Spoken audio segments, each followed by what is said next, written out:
Firstly, put some tissues beside the data cables to prevent ink leakage. Shake the damper front and back to take off it.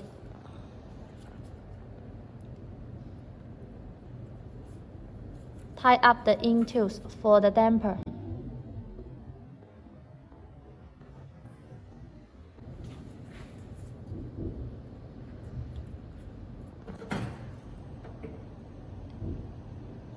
And cut off the ink tubes a little bit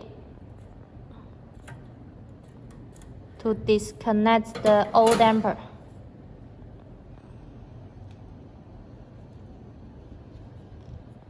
Then insert the new damper back. Insert it as small as you can.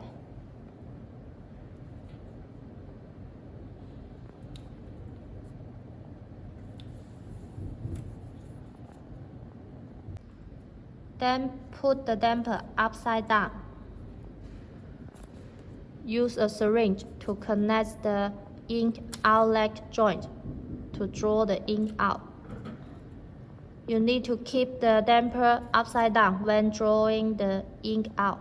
Then put it back to the print head.